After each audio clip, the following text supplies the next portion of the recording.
All right, guys, welcome to SBC PTI. I'm Xavier Hernandez. I'm here with Nick Grabowski and Andrew Robinson. Today, we're going to be covering two topics, the first being the AFC East. We got the Bills and Jets. Jets picked up a new quarterback this year in Aaron Rodgers and a few other big pieces. What do you guys think about how the season's going to end up in the AFC East?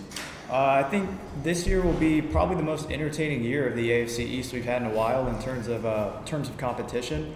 I think that the Jets are ready to make that jump into the best team in that AFC East division. And everyone likes to say it's always going to be Buffalo, it's always going to be Buffalo. I think they're bound for an injured-ridden year, and things like this happen a lot in the NFL. And I think that wide receiver core that the Jets have this year around Aaron Rodgers, Corey Davis, Alan Lazard, his former partner out in Green Bay. So I think that'll be big for him to have that guy back in the locker room. He's got Tyler Conklin at tight end. I think that offense is going to be a big weapon, and that defense is good as well. You know, Andrew, I don't have to disagree with you. I'm going to be one of those people. I'm going to say the Bills are going to hold on to that division. I mean, you just look at the team. You did see a loss in Tremaine Edmonds.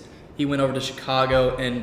But, I mean, when you really see that team, you can't just overlook the fact that they have arguably the best wide receiver quarterback duo in Stephon Diggs and Josh Allen. And that defense is young. I will say that defense is young, but young gets better. Young's going to get better over time. And I feel like the problem with the Jets are going to have is the start of the year, they have a really tough first 4 games. And they're not just going to jump in and just be that team straight off the bat. That's why I feel like the Bills are going to have a really good start to the season that will carry them through the rest of the season and ultimately win that division. I agree but disagree at the same time. Yes, the Jets are going to have a tough stretch at the beginning of the year, but I think the defense has ever proven themselves game by game. Sauce Gardner, is definitely the highlight on that defense. John Franklin Myers coming off the edge, too, was really impressive last season.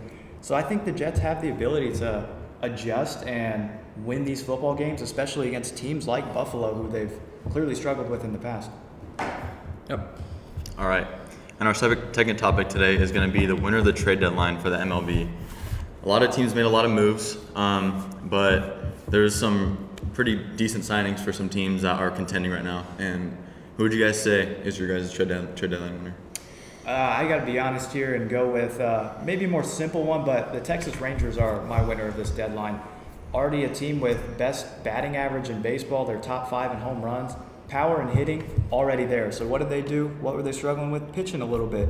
Made some good moves. They picked up Max Scherzer and Jordan Montgomery, a pitcher I really like and a pitcher I get behind because everywhere he goes, he's a consistent starter and he will get you innings. And I think that's what they need more than anything down this late stretch of the season. And I think that's why they won this deadline this year with those 2 additions. You know, when I look at that, what your point with the Rangers, I 100% agree. But I don't think they're the deadline winners, because they did give up a lot to get them, but they did get what they needed. So I think I'm going to go an underrated pick here. The Chicago Cubs, they picked up Jeimer Candelario for DJ Hurts and Kevin Made, 2 of their lower-end prospects to that deep farm system.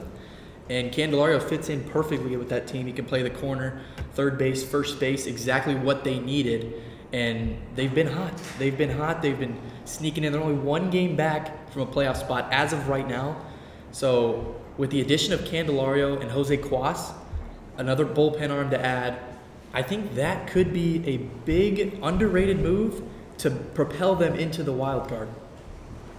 It's very possible that Cubs do make the wild card, but I got to address, I feel like their offense has let me down in the past, and I feel like that could be another factor as we push to the later of the season.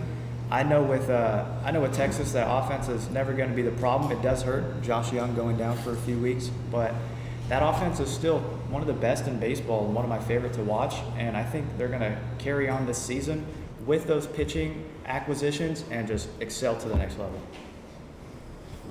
All right, and I think for me, for my trade deadline winner, it's kind of an underrated pick, but I think it's the Los Angeles Dodgers. I think bringing back that core of Joe Kelly, Kike Hernandez, just that World Series winning team a few years ago, I think that brings a lot of fire and a lot of passion back to their team.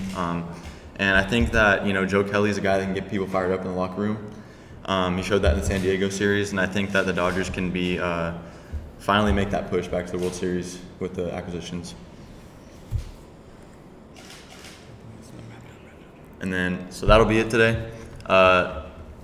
what I say.